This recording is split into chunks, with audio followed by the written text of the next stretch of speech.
স্বাধীনতার এক এক করে 54 বছর চলে গেল, কিন্তু আমরা একটা ভালো দেশ করতে পারলাম না। কেন পারলাম না? কাজের বেলায় আছে মানুষ, খাইবার বেলায় নাই, কাউয়ায় ধান খাইল রে। দেশের মানুষ কষ্ট করে দেশ আবাদ করে, আর কাউয়াগুলা সব চুরি এবং লুণ্ঠন করে। এই জন্যে মুষ্টিমেয় কিছু মানুষের কপাল বদল হয়েছে, কিন্তু জনগণের কপাল বদলায়নি। আবার কপাল যাদের বদল হয়েছে, এমন বদল হলো শেষ পর্যন্ত সম্পদ নিয়ে পালাতে গিয়ে বিভিন্ন জায়গায় জালে ধরা পড়ল। বাংলাদেশ জামাত ইসলামের তৎকালীন ভারপ্রাপ্ত সেক্রেটারি জেনারেল, পরিচ্ছন্ন চরিত্রের মানুষ, দেশপ্রেমিক নেতা এটিএম আজহারুল ইসলাম এখনো বন্দিশালায়। কে ঢুকিয়েছিল তারে? ফ্যাসিস্ট আওয়ামী লীগ ঢুকিয়েছিল। আমরা বিস্মিত, ফ্যাসিস্ট পালিয়ে গেছে, কিন্তু আমাদের আজহার ভাই এখনো জেলের ভিতরে আছে। বিচারের নামে আমরা কোনো গড়িমসি দেখতে চাই না। আমাদের স্পষ্ট কালাম, আজহার ভাইয়ের উপর ইনসাফ করে দ্রুত বিচার সম্পন্ন করে আমাদের বুকে ফিরিয়ে দিন। যদি বুকে ফিরিয়ে না দিন, তাহলে আমরা রাস্তায় নামতে বাধ্য হব। বাংলাদেশের টেকনাফ থেকে তেতুলিয়া, জাফলং থেকে পাথুরিয়া, সর্বত্র তখন দাবানল জ্বলে উঠবে। অতএব ভালোই ভালোই আর জুলুম না করে তাকে ছেড়ে দিন। জামাতে ইসলামীকে সেইভাবে চিন্তা করেছিল, মাটির নিচে ঢুকায় দিন। রাখে আল্লাহ, মা রেখে। ইজ্জত দেওয়ার মালিককে, নেওয়ার মালিককে। আল্লাহ জালিমকে ছাড় দেন, কিন্তু ছেড়ে দেন না। আল্লাহ যখন ধরেন তখন পাউডার বানিয়ে গেছে। বাংলাদেশের জনগণ সেটাই দেখে। বাংলাদেশ থেকে 850 বছর আগে লক্ষণ সেন পালিয়েছিল, আর 850 বছর পরে এসে এই স্বৈরাচার পালালো। আলহামদুলিল্লাহ 5 তারিখের পরে বাংলাদেশে যাই হোক, রংপুরে আর কেউ কোনো চাঁদাবাজি করে না। ঠিক আছে না? ওমা এখানেও করে। এখানে ফুটপাত কেউ দখল করে না। বালুমহাল, জলমহাল, হাট বাজার, বিভিন্ন স্ট্যান্ড, এইগুলাতে কেউ তাদের কুনজর ফেলে না। ফেলে?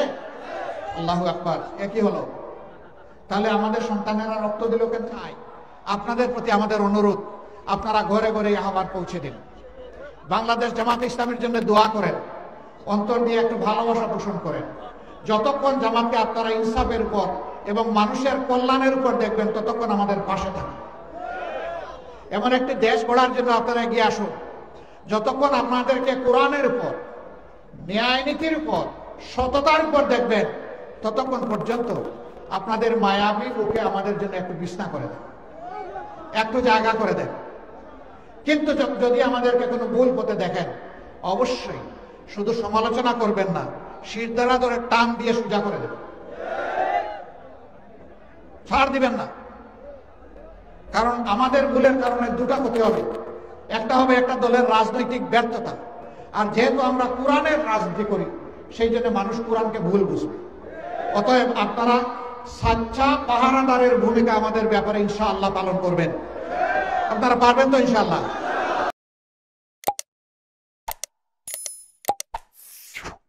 আসসালামু আলাইকুম রহমতুল্লাহ। সুপ্রিয় দর্শক, গতকালকে আপনাদের আমিরে জামাত ডাক্তার শফিকুর রহমানের রংপুর আবু সাইদ চত্বরে যে পথসভা করেছিল, সেই ভিডিওটা আপনাদের দেখাইছি। আজকে আপনাদের দেখাবো রংপুর কাউনিয়া উপজেলার মিরবাগ ডিগ্রি কলেজ মাঠে আরেকটা পথসভার ভিডিও।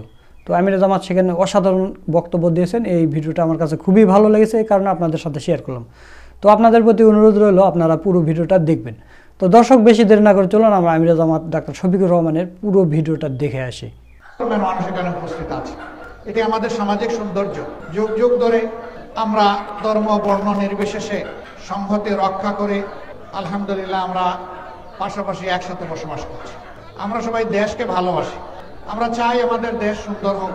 কিন্তু আফসোসের বিষয়, স্বাধীনতার এক এক করে 54 বছর চলে গেল, কিন্তু আমরা একটা ভালো দেশ করতে পারলাম না। কেন পারলাম না? কাজের বেলায় আছে মানুষ, খাইবার বেলায় নাই, কাউয়ায় ধান খাইল রে। দেশের মানুষ কষ্ট করে দেশ আবাদ করে, আর কাউয়াগুলা সব চুরি এবং লুণ্ঠন করে। এই জন্যে মুষ্টিমেয় কিছু মানুষের কপাল বদল হয়েছে, কিন্তু জনগণের কপাল বদলাই। আবার কপাল যাদের বদল হয়েছে, এমন বদল হলো শেষ পর্যন্ত সম্পদ নিয়ে পালাতে গিয়ে বিভিন্ন জায়গায় জালে ধরা পড়ল। আর ঘুমাইলো তো ঘুমাইলো, বেহুশ হইয়া কলাপাতার উপর ঘুমাইল। আমি কি ঠিক বললাম না বেঠিক বললাম? তো কি লাভ হলো? মানুষকে ঠকাইয়া চুরি করে লুণ্ঠন করে লাভটা কি হলো? শেষ পর্যন্ত লাল দেওয়ালের ভিতরে পোস্টিং হলো। তারা 15.5 বছর দেশ শাসন করেছে, তারা দেশবাসীকে সুশাসন দেননি, দেশবাসীর উপর তারা দুঃশাসন চালিয়েছে। তার প্রমাণ রংপুরবাসী। আমি 3টা বড় প্রমাণ দেব। একটা ফেলানির লাশ, যেটা বাংলাদেশের সার্বভৌমত্বের প্রতীক। কুড়িগ্রামের কর্মী সম্মেলনের পরে আজকে ফেলানিদের বাড়িতে গিয়েছিলাম, তার মা বাবাকে দেখতে, সম্মান জানাতে, আমাদের পক্ষ থেকে সহানুভূতি এবং সংহতি জানাতে। আমাদের মেয়েটার লাশ সীমান্তের কাঁটাতারে ঝুলে থাকলো, কিন্তু নতজানু সরকার ভারতের কাছ থেকে বিচারটা আদায় করতে পারল না। কেমনে করবে? তাদের পররাষ্ট্রমন্ত্রী যদি বলে ভারতের সাথে আমাদের সম্পর্ক স্বামী স্ত্রীর সম্পর্ক, তাইলে কি পারবে? পারবে না। 2 নম্বর প্রমাণ, 15.5 বছরের দুঃশাসনের অবসানের জন্য ছাত্র জনতার নেতৃত্বে আপামর জনগণ এবার রাস্তায় নেমেছিল। রাস্তায় জনগণ এমনি এমনি নামে নাই। আপনাদেরই গর্বিত এক সন্তান, সে রাস্তায় দাঁড়িয়ে গুলির সামনে বুক উঁচু করে ডানা মেলে বলেছিল, বুকের ভিতরে তুমুল ঝড়, বুক পেতেছি গুলি কর। কে সে? সে আমাদের নেতা, সে আমাদের বীর, সে আমাদের দ্বিতীয় স্বাধীনতার আইকন। কিন্তু তাকে নির্মমভাবে গুলি করে, 1 নয় 3টা গুলি করে তাকে হত্যা করা হয়েছে।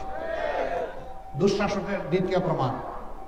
তৃতীয় প্রমাণ, আপনাদের প্রিয় মানুষ, বাংলাদেশ জামাতে ইসলামের তৎকালীন ভারপ্রাপ্ত সেক্রেটারি জেনারেল, পরিচ্ছন্ন চরিত্রের মানুষ, দেশপ্রেমিক নেতা এটিএম আজহারুল ইসলাম এখনো বন্দিশালায়। কে ঢুকিয়েছিল তারে? ফ্যাসিস্ট আওয়ামী লীগ ঢুকিয়েছিল।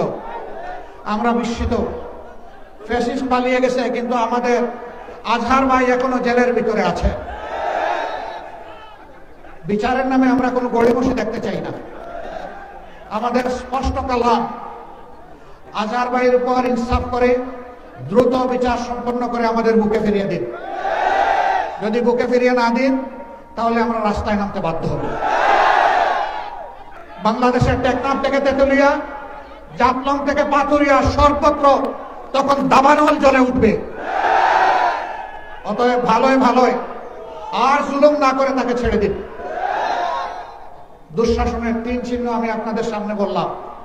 এরকম হাজার হাজার ঘটনা সারা বাংলাদেশকে এরা তছনছ করে দিয়েছে। উন্নয়নের নামে লুটপাট করে 26 লক্ষ কোটি টাকা বিদেশে পাচার করেছে, বাংলাদেশের 5 বছরের বার্ষিক বাজেটের সমান। এরাই আবার চুরের মার বড় গলা। এরে চুর বলতো, ওরে চুর বলতো। এক চুরের গল্প না বলে পারি না। গরু চুর, সীমান্ত এলাকা থেকে গরু চুরি করে ভিতরে নিয়ে আসছে। যে গৃহস্থের গরু চুরি হয়েছে গরিব মানুষ, হালের 1 জোড়া বলদ, তাই দিয়ে অন্যের জমি টমি চাষ করে কোনো সুরত নিজের মা বাচ্চা কাচ্চার পেটের খোরাক যোগায়। চোর যখন তার 2টি বলদই চুরি করে নিয়ে গেল, এদিক ওদিক ঘুরে খোঁজখবর নিয়ে জানলো যে অমুক জায়গায়। সেই গ্রামে গেল, খোঁজখবর নিল, একটু পালস টেস্ট করলো, বুঝলো যে ওদেরকে কিছু না দিলে হবে না। ধার দেনা করে কিছু টাকা নিয়ে এসেছে। শুনলো যে চোর যে চুরি করে এনেছে তার মা একজন বৃদ্ধা মহিলা। তার কাছে গিয়ে সোজা তার পায়ে পড়লো, বলল, মা, তোমার মতোই আমার একজন বৃদ্ধা মা আছে, আমার 3টা সন্তান, আমার স্ত্রী আর আমি। আমাদের এই 6 জনের সংসার বড় কষ্টে, সংসারের ঘানি টানি। 2টা মাত্র বলদ যে কোনো কারণেই হোক আপনার সন্তানের জিম্মায় চলে এসেছে। বলে না যে চুরি করে নিয়ে এসেছে, বললে যদি আবার বিগড়ে যায়। এখন মা আমি ধার দেনা করে অল্প কিছু টাকা হাতে নিয়ে এসেছি, আপনি আমার ধর্মের মা, আমার সাহায্য করেন, এইটুকু টাকা নিয়ে আমার গরুগুলো আমার হাতে তুলে দেন। এই বেটা, এখন মা ডাকতে এসেছো, অল্প টাকা নিয়ে আমার সন্তানের এত কষ্টের ধন ফেরত নিতে চাও? যদি ওখানে হাতে নাতে ধরা পড়তো, হাত দিকে একটা রাখতা। এখন আবার টাকা কম দিতে এসেছো, ও যা চায় 16 আনা হিসাব করে দিয়ে যাও। এটাই হলো চোরের মার্গ। আমাদের এই চোর চুরানিরা বাংলাদেশের সম্পদ লুণ্ঠন করে, চুরি করে বিভিন্ন দেশে তারা নিয়ে গেছে।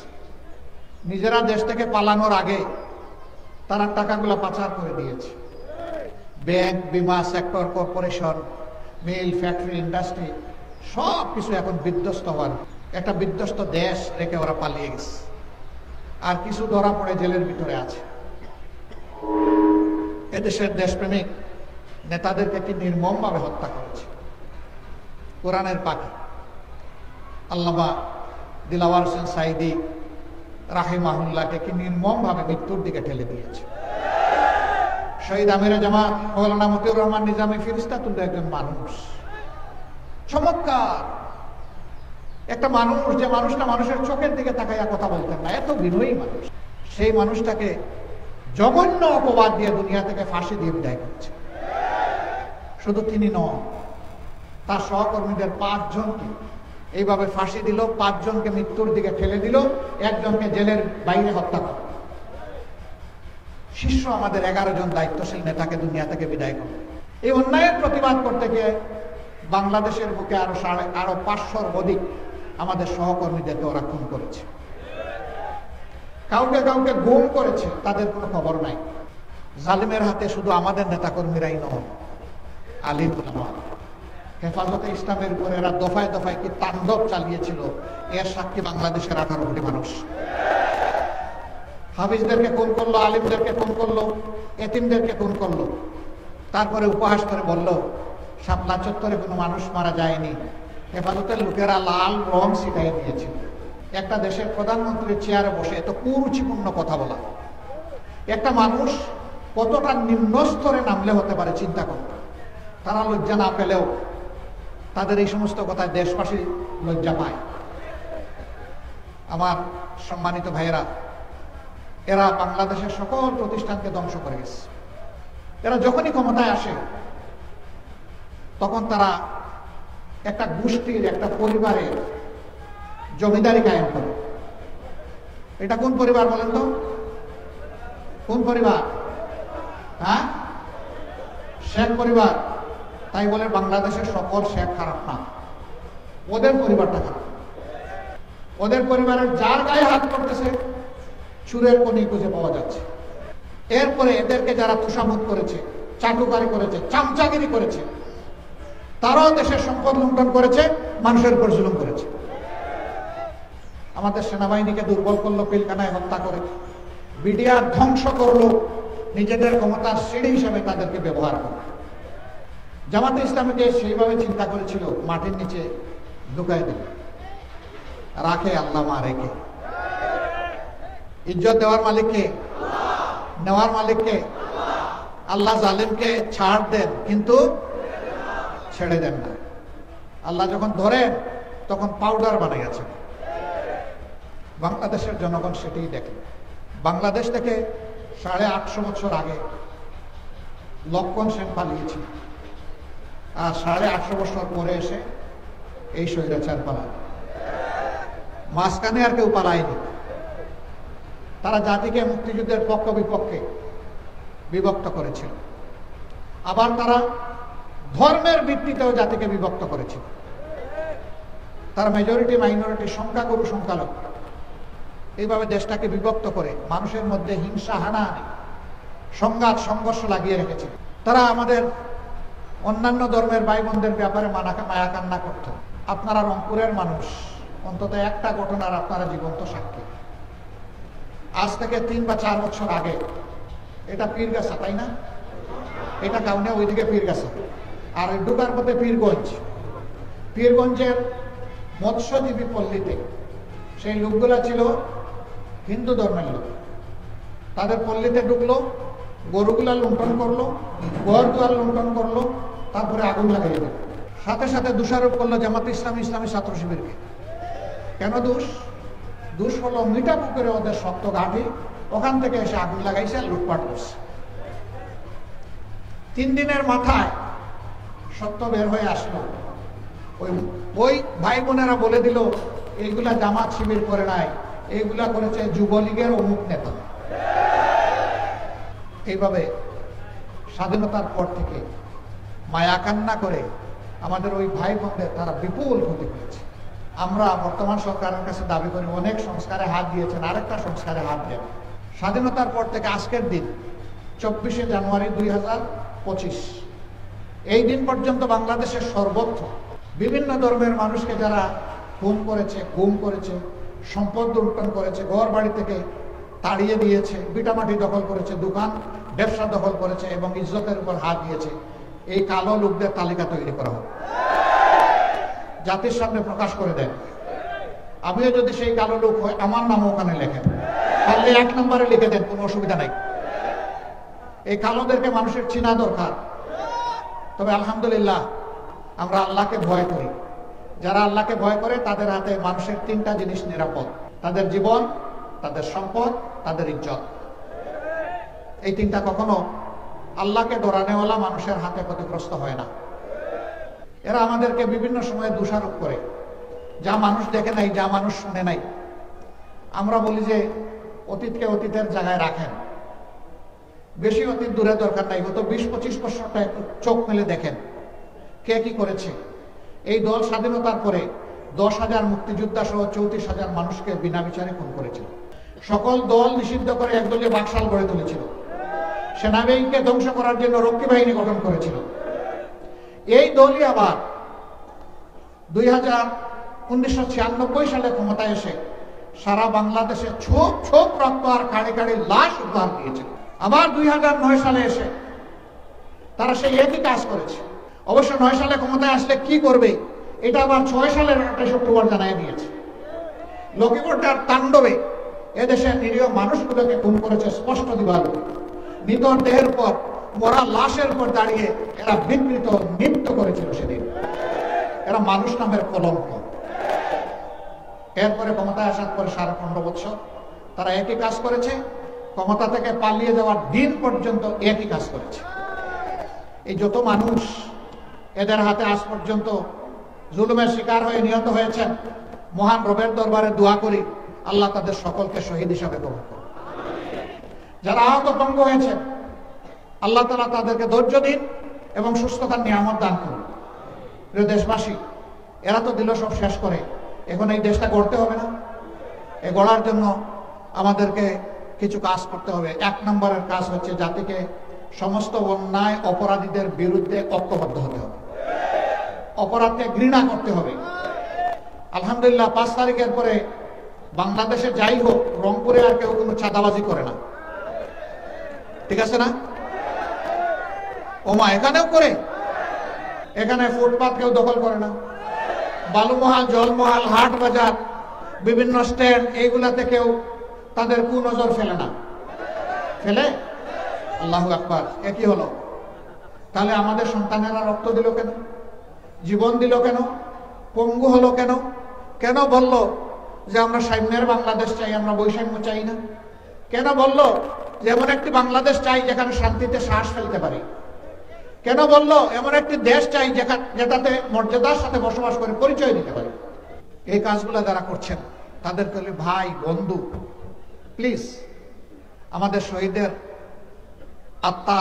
আত্মাকে কষ্ট দিবেন না, আমাদের শহীদদের আত্মাকে কষ্ট দেবেন না। এবং আমাদের যে সমস্ত ভাইরা 2 চোখ হারিয়ে অন্ধ হয়েছে, 2 পা হারিয়ে পঙ্গু হয়েছে, মেরুদণ্ডে বুলেট বুদ্ধ হয়ে অবশ হয়ে বিছানায় পড়ে আছে, এই সংখ্যা 34,000। তাদেরকে অপমান করবেন না। মনে রাখবেন, একদল অপমান করেছিল, তারা তাদের পরিণতি ভোগ করেছে। আমরা যেন কেউ এই বিপদে না পড়ি। আমরা বিনয়ের সাথে অনুরোধ করব, সামাজিক এই সমস্ত অপরাধ থেকে দূরে থাকুন। একজন মানুষের সক্ষমতা নাই, গরিব মানুষ ভিক্ষা করা দোষের নয়, তিনি ভিক্ষা করতে পারেন, কিন্তু মানুষের কাছ থেকে জোর জবরদস্তি করে কায়দা করে চাঁদা নেওয়া চরম অন্যায়, চরম। এ কাজ করবেন না। প্রয়োজন হয় 10 জনের কাছে হাত পেতে জীবন চালান, তবুও মানুষের উপর জুলুম করে চাঁদা আদায় করবেন। কেউ কেউ বলে এই সমস্ত কথা বললে নাকি জাতীয় ঐক্য নষ্ট হয়। যেই কাজ করলে মানুষের জীবনে অভিশাপ নেমে আসে, এই কাজের বিরুদ্ধে পছন্দ করুক অথবা না করুক, আমাদের কণ্ঠ মুক্ত থাকবে, সোচ্চার থাকবে। আমরা একটা বৈষম্যহীন মানবিক বাংলাদেশ চাই, যেই বাংলাদেশে মানুষ বসবাস করে শান্তি পাবে, আদালতে গেলে ন্যায় বিচার পাবে, অফিসে গেলে ঘুষ ছাড়াই তার কাজটা সেরে করে ফিরবে, কৃষক মাঠে ফসল ফলাবে, সরকার তার পাশে থাকবে, তাকে বৈজ্ঞানিক প্রযুক্তি সরবরাহ করবে, কৃষক লাভবান হবে, দেশ খাদ্যে স্বয়ংসম্পূর্ণ হবে, বিদেশে আমার দেশের জিনিস রপ্তানি হবে। আমাদের দেশ থেকে যারা বিদেশের শ্রমিক হিসাবে গিয়েছেন তাদের সংখ্যা প্রায় 1.5 কোটি। বিভিন্নভাবে কাজ করেন, সেই সংখ্যাটা আরো সব মিলিয়ে 2 কোটি। এই 2 কোটি প্রবাসীকে আমরা দক্ষ মানুষ হিসাবে গড়ে তুলে দুনিয়ার বুকে আমরা সম্মানের সাথে দুনিয়াকেও সাহায্য করব, দেশকেও আমরা সাহায্য করবো ইনশাআল্লাহ। আমাদের প্রত্যেকটা সন্তান জন্ম নেওয়ার পরে তার সুস্বাস্থ্য, তার শিক্ষা, তার বেড়ে ওঠা এবং তার গৌরবজনকভাবে একটা পেশায় নিয়োগ হওয়ার মতো তাকে আমরা শিক্ষা দিয়ে গড়ে তুলবো ইনশাআল্লাহ। একটা মেয়ে অথবা ছেলে শিক্ষার পাঠ চুকিয়ে যখন বের হবে বিশ্ববিদ্যালয় কিংবা মাদ্রাসা থেকে, তখন সে পেরেশান হয়ে চাকরির জন্য দুনিয়া ব্যাপী ঘুরবে না, বরঞ্চ শিক্ষার পাঠ চুকিয়ে বের হওয়ার সাথে সাথে কাজ তার হাতে চলে আসবে। এই হাতগুলো হবে দেশ গড়ার কারিগরের হাত। এমন শিক্ষা ব্যবস্থা আমরা চাই। এই শিক্ষা ব্যবস্থাতে শুধু বুক বিলাস শিক্ষা দেওয়া হবে না, বরং মানুষকে মানবতা শিক্ষা দেওয়া হবে। মানুষ মানুষকে কিভাবে সম্মান করবে, ভালোবাসবে, দেশকে ভালোবাসবে, এই শিক্ষা ইনশাআল্লাহ সেখানে গড়ে তোলা হবে।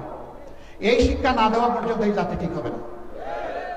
আমাদের দেশের লোকেরা বলে, আমি বলি, একটা শ্রেণী যে যত বড় সে তত ডাকাত। 10টা সাধারণ সিসকা ডাকাত আর চোর মিলে যা ক্ষতি করে, একজন শিক্ষিত লোক হাতের কলমের কুসায় তার চাইতে 1000 গুণ বেশি ক্ষতি করতে। কেন? কারণ একটাই, যে তার সাথে মানবিক বা নৈতিক শিক্ষা নাই, আল্লাহর ভয় নাই। 91% মানুষের দেশে যদি দ্বীনি শিক্ষা, নৈতিক শিক্ষা, আল্লাহর ভয়ের শিক্ষা এবং পেশাগত দক্ষতা অর্জনের শিক্ষা যদি একসাথে না থাকে, এই দেশ কখনো ভালো দেশ হতে পারবে না। আমরা সেই দেশটি করতে চাই। আপনারা কি এমন একটা দেশের স্বপ্ন দেখেন? ইনশাআল্লাহ। লোকেরা বলে জামাতে ইসলামী ক্ষমতায় গেলে মহিলাদেরকে ঘরের মধ্যে রেখে দেবে, বের হতে দেবে না। আমাদের মা বোন আছে না, তাদের নিয়ে আমরা ঘর থেকে বের হই না, তারা বিভিন্ন পেশাগত দায়িত্ব পালন করেন না। আলহামদুলিল্লাহ, আমার নিজের স্ত্রী একজন চিকিৎসক, 2টে মেয়ে চিকিৎসক, ছেলে চিকিৎসক। আমি কি শুধু ছেলেকে চিকিৎসা শাস্ত্র পড়াইছি, আমার মেয়েদের পড়াইনি? পড়িয়েছি। আমি তো তার প্রমাণ যে তারা তো স্ব ক্ষেত্রে তারা দায়িত্ব পালন করছেন ইজ্জতের সাথে, আলহামদুলিল্লাহ। ইনশাআল্লাহ সেই কোরআনের বাংলাদেশে আমাদের মায়েরাও সমাজের উন্নয়নে অবদান রাখবেন, যুদ্ধক্ষেত্রে অংশগ্রহণ করবেন, ব্যবসা বাণিজ্য করবেন, চাকরি করবেন, শিক্ষকতার পেশায় নিয়োজিত হবেন। কিন্তু তারা 2টা জিনিস বাড়তি পাবেন, একটা হচ্ছে সম্মান আর একটা হচ্ছে নিরাপত্তা। ইনশাআল্লাহ এই বাংলাদেশের জন্য গড়ার জন্য আপনারা প্রস্তুত? দেখে হাত তুলেন তো, দেখি কারা প্রস্তুত। আলহামদুলিল্লাহ, আলহামদুলিল্লাহ। হাত নামান। রংপুর যখন হাত তুলেছে, আগামীকাল থেকে বাংলাদেশ সুন্দর হয়ে যাবে, তাই না? না ভাই, লড়াই শেষ হয় নাই, যুদ্ধ কেবল শুরু। আগাছা পরগাছায় দেশ ভরে গেছে, ময়লা আবর্জনায় দেশ ভরে গেছে। এই সব কিছু পরিষ্কার করে ফেলতে হবে। তাই আমাদের সন্তানেরা স্লোগান দিয়েছে, দিচ্ছে, আবু সাইদ মুগ্ধ, শেষ হয়নি যুদ্ধ। ইনশাআল্লাহ আমাদের সেই যুদ্ধ অব্যাহত থাকবে একটা মানবিক বাংলাদেশ গড়া পর্যন্ত। যেহেতু আমরা সেই দেশটা চাই, আপনাদের প্রতি আমাদের অনুরোধ, আপনারা ঘরে ঘরে আহ্বান পৌঁছে দিন। বাংলাদেশ জামাতে ইসলামের জন্য দোয়া করেন, অন্তর দিয়ে একটু ভালোবাসা পোষণ করেন। যতক্ষণ জামাতকে আপনারা ইনসাফের উপর এবং মানুষের কল্যাণের উপর দেখবেন, ততক্ষণ আমাদের পাশে থাকবে। এমন একটি দেশ গড়ার জন্য আপনারা এগিয়ে আসুন। যতক্ষণ আপনাদেরকে কোরআনের উপর, ন্যায় নীতির উপর, সততার উপর দেখবেন, ততক্ষণ পর্যন্ত আপনাদের মায়াবী বুকে আমাদের জন্য একটু বিছনা করে দেন, একটু জায়গা করে দেন। কিন্তু যদি আমাদেরকে কোনো ভুল পথে দেখেন, অবশ্যই শুধু সমালোচনা করবেন না, শির দ্বারা ধরে টান দিয়ে সোজা করে দেবেন, ছাড় দিবেন না। কারণ আমাদের ভুলের কারণে দুটা ক্ষতি হবে। একটা হবে একটা দলের রাজনৈতিক ব্যর্থতা, আর যেহেতু আমরা কোরআনের রাজনীতি করি, সেই জন্য মানুষ কোরআনকে ভুল বুঝবে। অতএব আপনারা সাচ্চা পাহারাদারের ভূমিকা আমাদের ব্যাপারে ইনশাআল্লাহ পালন করবেন। আপনারা পারবেন তো ইনশাআল্লাহ? আলহামদুলিল্লাহ, আমরা আপনাদের কাছে কৃতজ্ঞ। এই শীতের রাতে অনেক কষ্ট করেছেন আপনারা, আমাদের ভালোবাসায় এখানে এসেছেন, ঠিক কিনা? হ্যাঁ, এই ভালোবাসা কার জন্যে? ভালোবাসা কার জন্যে? রব্বুল আলামিন এই ভালোবাসা তোমার জন্যে। আমাদের এই ভালোবাসার বরকতে বাংলাদেশকে সুন্দর করে দাও, মানবিক বাংলাদেশ হিসাবে আমাদেরকে দান করো। আমাদের এই প্রিয় দেশে তোমার কোরআনের সমাজ কায়েম করে দাও, আর এই ভালোবাসাকে তোমার মায়ার জান্নাতে পৌঁছে দাও। সবাই ভালো থাকুন। আমাদের সালাম ঘরে ঘরে মেহরবানি করে পৌঁছাবেন। দুয়ার দরখাস্ত রেখে আবারও লড়াইয়ের ময়দানে দেখা হবে ইনশাআল্লাহ। বাংলাদেশ জিন্দাবাদ, বাংলাদেশ জামাতে ইসলামী জিন্দাবাদ। আসসালামু আলাইকুম ওয়া রাহমাতুল্লাহ। দর্শক, আপনারা আমিরে জামাত ডাক্তার শফিকুর রহমানের পুরো ভিডিওটা দেখলেন। তো আমিরের কথাগুলো আপনাদের কাছে কেমন লেগেছে? যদি ভালো লাগে ভিডিওটা শেয়ার করবেন, লাইক করবেন। নিত্য নতুন জামাত শিবিরের এইরকম ভিডিও পেতে আমাদের চ্যানেলটা সাবস্ক্রাইব করে রাখবেন। আজকের ভিডিও এই পর্যন্তই। পরবর্তীতে কোনো নতুন ভিডিও নিয়ে আবার আপনাদের সামনে আসবে ইনশাল্লাহ। সকলকে ধন্যবাদ। আসসালামু আলাইকুম ওয়া রাহমাতুল্লাহ।